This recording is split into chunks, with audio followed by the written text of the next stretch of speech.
FSN Radio. It's all about what's next. Go to financialsurvivalnetwork.com and sign up for your free weekly newsletter. You'll also get 3 free reports. The Financial Survival Network. It's all about what's next.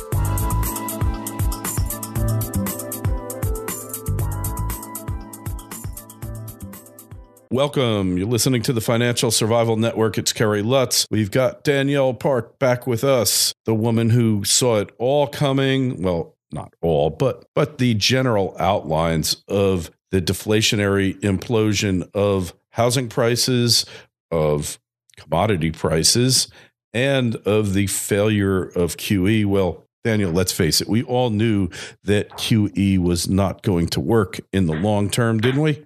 Yeah, absolutely. I mean, it was designed that way, even from the monetary magicians who conceived it, right? They saw it as a intermediary bridge that would get them through the slow patch and get the economy back on a spending binge. And so their idea was always that it was a temporary credit or a temporary liquidity injection to help buoy sentiment. That was always the idea. Unfortunately, they kept it up longer and longer, and the longer they kept it up, the more damage they did, both in terms of the overinflation in certain asset prices, like commodities, which is now harming people as it collapses on a bunch of unsuspecting folks. It's Pam, the Wall Street on Parade people, Pam and Russ Martens, right? They did a great piece, January 27th, evidence growing that Wall Street is a negative economic force. And this has been something you and I have been talking about for a while. You know, I complain about Wall and Bay Street a lot because they are simply out of control and have been for many years now. Not enough, division of powers between banking and risk-taking, free reign to the public purse, unlimited, hubris and excessive everything that blew up the world into 2008. And then they didn't get reprimanded sufficiently and they didn't get stopped and it continued. So people will say to me sometimes, aren't you kind of hard on, the investment banking community? Don't they do a lot of good things for the economy? And the answer is not in their present form. They don't. In theory, they're supposed to marry investors with businesses. They're supposed to build out the infrastructure of the country. They're supposed to, bring savers and investors to the projects that the country needs. But in practice, they've done the opposite. So you saw the tech bubble, the housing bubble, and then the commodities bubble. And the same thing happened in all three, which was they went wild with abandon, selling everything under the sun, cross-selling, over-leverage, blowing everything out of proportion. And now it's collapsing for the third time in 15 years. You bring up such a great point, Danielle. When I went to college, and I hate to say when I was a kid, it reminds me of what my parents used to say to me, although my father only went to college for a short period of time, which is why he could see through the BS. But in the old economics texts, Wall Street was there to allocate capital. And it's kind of like saying like a hose is like a really neutral thing. You point it where you want the water to go and the water goes there. But if the hose had a mind of its own and it could just shoot the water wherever it wanted, it would be really, really destructive. And that's what Wall Street has turned into. It's become the hose that shoots water wherever it damn well pleases. It shoots dollars or whatever the currency is. And it's like that in every country in the world, rather than the entrepreneurs and the investors determining where the capital goes, and Wall Street and the investment community merely being a conduit to accomplish that end. It's become an end in itself. And until it's destroyed in its current form, it's just going to keep doing untold damage. And, you listen to Jim Rogers talk about it, and that's what it was when he went to Wall Street way back when, and it helped investors earn a return, and it helped growing businesses, if you will, and the government too, for that matter, manage their finances. And, now it's Frankenstein's monster on steroids, and it's not going to be happy until it destroys everything in its path. And that's where we're headed. Yeah, well, you see this in the Greek stuff this week as well. The Greek elections now, the new leaders come in to say he's going to force a negotiation with international creditors because the Greek people have been suffering through depression similar to the depressionary conditions that faced the U.S. in the 30s. Literally, it's been just horrendous. Their economy has collapsed for the last 6 years, et cetera, et cetera. So they are in untold hardship there. And yes, part of it is they need to get much more efficient. They need to cut a bunch of waste and corruption out of their own administration. But the other part of it is they were saddled with this insane amount of debt that should never been there in the first place, that was created through the counseling of the investment bankers, and then prestidigitation flips that turned it around and upside down and back onto their balance sheets so that they made off like bandits and the country was left with debt that could never be paid.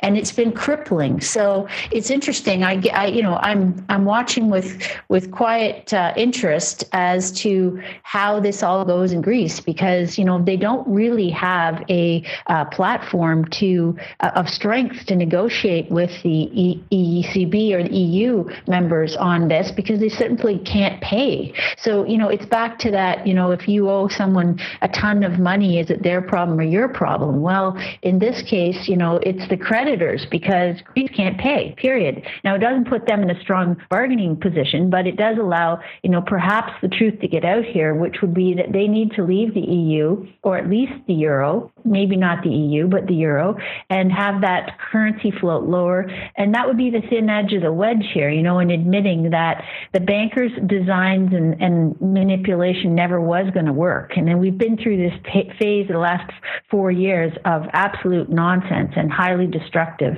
So it would be great if some truth got out here. And I think it's starting to. I mean, it's starting to in Canada, Kerry. The numbers are just, shocking, as I like to say, shocking people, because so many people were living in a dream world.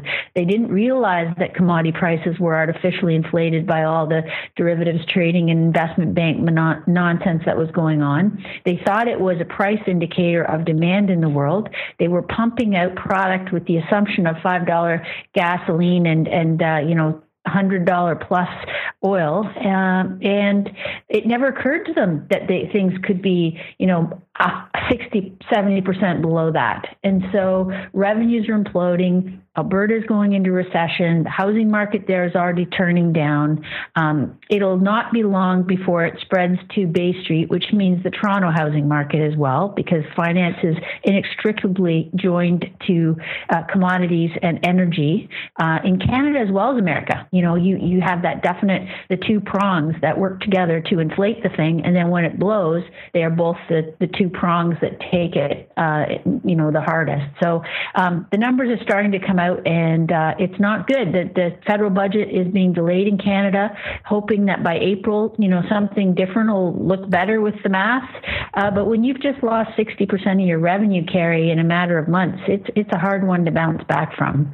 Yeah, I totally know what you're saying. And this is what happens any time, any market where debt becomes the primary driving force, okay, the primary fuel, rocket fuel of growth. This is eventually what's going to happen. Look at housing in the U.S., look at college, same deal, and where government meddles in the process, which is healthcare in the U.S., you're going to see the same thing. You're going to see a college blow up here in the U.S., you're going to see a healthcare blow up, and you're going to see an auto blow up too, because debt is the rocket fuel of the so-called auto recovery in the U.S. and around the world as well. That's going to blow up. I mean, let's face it. It's all debt fueled. That's exactly right. So all you're left with at the end of the day when these things blow is anything tangible that remains.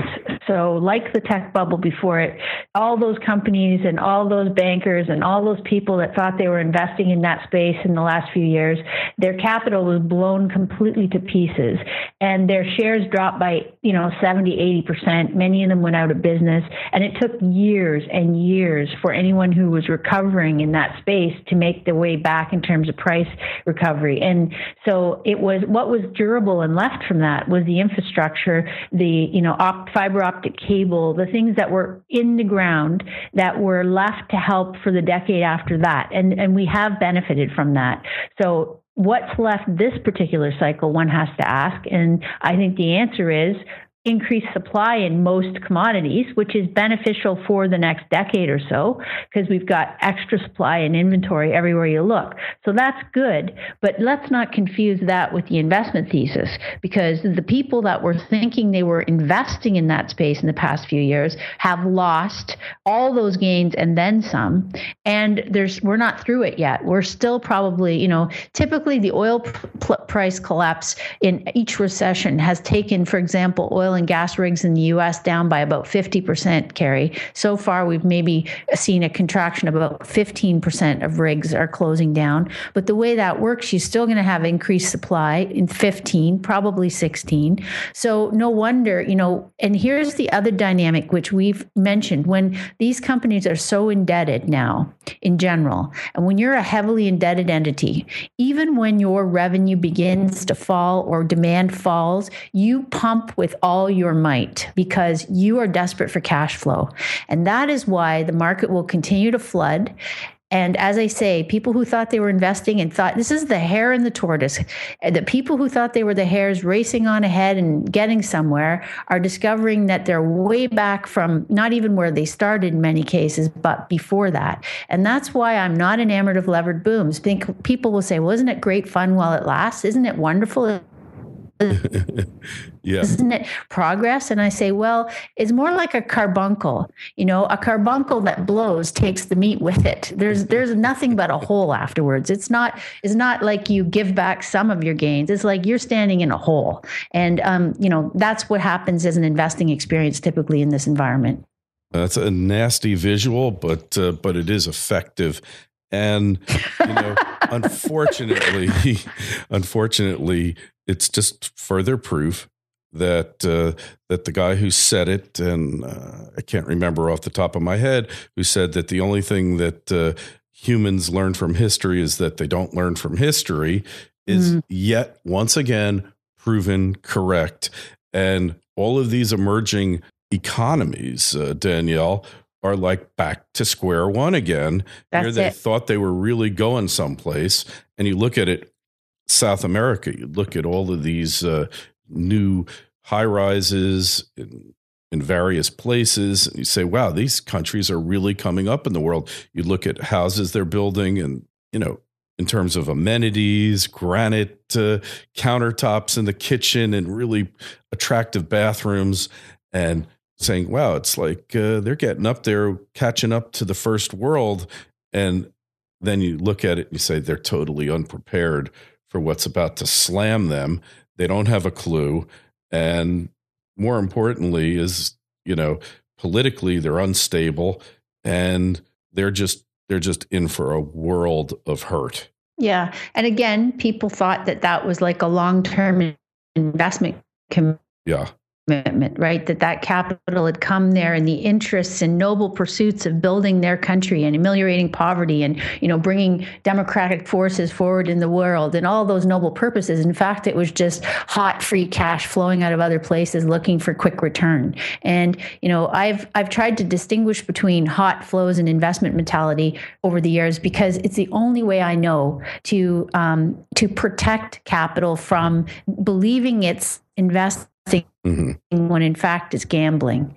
And, there is a distinct difference and people forget what it is and it all runs together. And the next thing you know, they've got the bulk of their life savings on a wager and they didn't appreciate that that's what they were doing. And that's so devastating to individuals and countries, frankly, any kind of government, any kind of company. I've learned to be very negative and resistant to the debt stuff because it's just so devastating in the end. And it's not a question of dancing while the music lasts because you have no concept or clue as to how long the music actually does last. So you're just doing it on a whim or a wild fling to see, if you can beat some kind Right. kind of, I don't know, game. And it's just so destructive. It really is. So I'm quite heartened by the price discovery that's been happening. Copper cracking below 250 at long last. Canadian dollar broke 80 against the US dollar index yesterday at long last. So these things are all encouraging because they are necessary mean reversion. They're getting back to math, getting some way back to fundamental factors that drive price and demand in the world. And it means work. Think of the shocks that have come this month, Kerry, from central bankers, right? You had the Swiss fiasco where they finally capitulated and said, we can't weaken the euro anymore. We're out. You had the big boom and you had a plunge in 15% in Swiss stocks at the same time. Currency, wild swings everywhere. Then you had the Bank of Canada suddenly, to everyone's shock, who wasn't following anything that mattered, that is, cut rates last week because they said, wow, this is unequivocally negative for Canada. Never mind the good for these guys and bad for these guys. In terms of revenue and growth for the country, this is bad that these commodity prices are evaporating like this. And then you had the ECB shocker, right, which was supposed to be this big, put under everything. They said, well, when the ECB rolls out its QE, it's going to be just incredible. Again, it's going to drive prices crazier than crazy again and all that. And you had a rally for a bit, but then you had commodities and bond yields break lower all over the world because the recognition was, wow, this is nonsense. You're going to do more of the same nonsense. You're going to try and, use moral suasion when in fact you have no actual power to drive demand or anything in the world. And so I think that was a turning point. I think this month was the turning point where central bankers finally lost their placebo effect, if you will. And people are starting to realize that it's about demand and it's about the economy and how too much of everything we currently have. Yeah, I'm just wondering when the auto boom is going to crash here in the States. I think it's inevitable. I don't think it was based on anything other than easy credit, and anybody who could fog a mirror can get it. 84-month car loans, insanity, and it's going to go next. And the college boom, that fake college credit boom. So the only thing that'll be left that's worth anything from the college boom will be he or she who ended up with an education that they're better off for, right? That they could use, that helps them be useful to the world and earn a living. Those kind of degrees in education will have some lasting effect. But as far as this, more than $1 trillion of debt that's billowed because it was stuck on the pipe of government funding, directly to these institutions that made off like they were rock stars. It's just such a mess. But again, education's of value. A car's of value if you need one to get from A to B. But my partner and I were joking just this morning talking about the car stuff because, we've had ads now. The latest is don't pay for 6 months. So never mind, loans over 8 years, nothing down, 0 interest. Now it's don't even make the payments for 6 months, right? Which they just back end load on the loan itself. But when you've got this many people with such low savings and such high debt levels, you're trying to, pump it into anybody that can stand. And the irony is that the next phase literally is going to be, we'll pay you for a year to take one of these cars off our lot. Like this is where we've got with bonds, right? In the government bonds, it's like, if you want one of our bonds, you're going to have to pay us to hold it. Like that's because there's so much supply in the world, and there's so few quality borrowers in the world today. So many people are in such precarious financial condition, including countries, that there's very few spots if you want to put money that's not going to be, wagered in some kind of a risky bet. If you're trying to actually just keep it safe and earn a steady, simple amount of interest, you're down to very few places in the world to put anything. Actually, it's never been worse than it is right now in terms of deposits. I mean, it's just 10-year bonds are yielding negative yields in many countries. In Canada, it's about 1.4 today for a 10-year bond, and that's considered rich in the world scheme of amazing. things. Yeah, well, I'm looking. What's the 10-year in the U.S. now? It's at 1.8 something. So They've really screwed it up. It's really broken. 1.8 exactly. It was below 1.8 this morning. It was 1.7 and change. Yeah, so you could see that at 1, and you could see your 30-year at 2. You're already at 2.38 for your 30-year bond in the United States right now. So and you've got these idiots in Davos acting like they're so brilliant. These world leaders supposedly. Meanwhile, talking about how great everything is. The mind boggles. If everything was great, why would every central banker in the world be pumping liquidity at every possible crazy idea they can, and negative bond yields on all these countries? That is not great. That is a mess, and they created it. But they unfortunately will never admit that. So it's a question of when will the public do things like topple governments like they've just done in Greece to perhaps exert some force. I went to see I mentioned this on the blog. I went to see the Martin Luther King biop in this weekend, and watching that, which was in the year I was born in 1965, not that long ago, right? Amazing that things were that bad just 50 years ago. And it seemed impossible to topple the tyranny of that incredibly systemic oppression, right? But the people eventually chipped away, and eventually there was progress. And today I would have to say, when I look at our kids, they are colorblind. They literally have no concept of how bad that racial oppression was. Absolutely. I realize it's still bad in some parts of the world, but I'm sitting there with my teenagers and they're watching this this story from when I was born, saying, how is this possible? How could it have been that screwed up? And it gave me hope, because it made me think that as bad as it feels, as hopeless as it feels, how are we ever going to get the banking cartel off the throats of the world? I think there's hope, and there's hope in just the political process, people agitating, everyone speaking out as much as they can about how insane it is, and saying, no, it is not me that is crazy. This is crazy. I'm sorry that this doesn't make sense, but it doesn't. And just because you folks insist that it does, doesn't mean it's correct. You're so right. I mean, it is out of control. I don't know if you followed this story in New York, but being that I lived in New York for so many years, and I knew this person quite well, not that I was friends with him or anything, but dealing with him a few times over the years, the leader of the House, of the Assembly, rather, in New York State, Sheldon Silver. Okay. Everybody knew what this guy was about. Anyone who dealt with the legislature knew what this guy was about.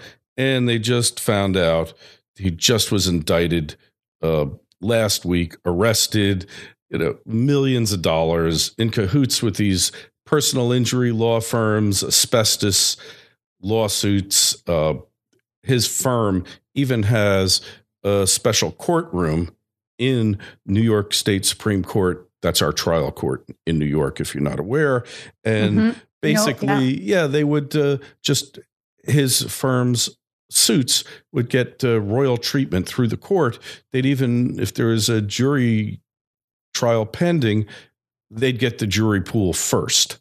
I mean, that's the way it worked there. And all because of this guy, Sheldon Silver, and, New York State. Who had remarkable staying power. 21 years. Staying power. It goes on. It's unbelievable. But, the reason that it goes on so long is because people have a tolerance and a indifference, and they don't pay attention, and they go off and, what you engender is a culture of cheating that is so widespread. You see it in your athletes, you see it in your celebrities, you see it in your regular people, you see it in politicians.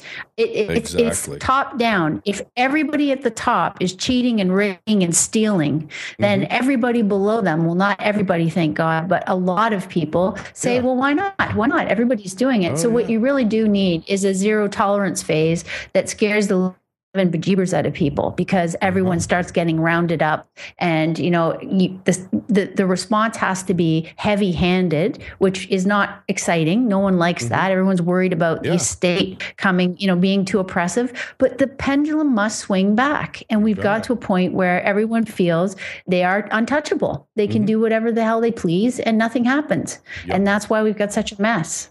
We've got a mess, all right, and it was allowed to fester.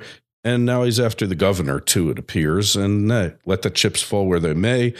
And go over to Danielle's site, jugglingdynamite.com. Got a couple of great articles. I won't say I agree with all of them 100%, but definitely things you need to pay attention. Where would be the fun in that, Kerry? No, hey, who wants an echo chamber? It'd be no fun. No, hey, we don't want echo chambers here ever, because the reason we're in the mess is because everybody agrees with everybody who's running stuff. Right. And that's why it's all screwed up. And financialsurvivalnetwork.com, sign up for the newsletter. We'll talk to you in a couple of weeks, Danielle. Be well. Good talking with you. Thanks, Kerry.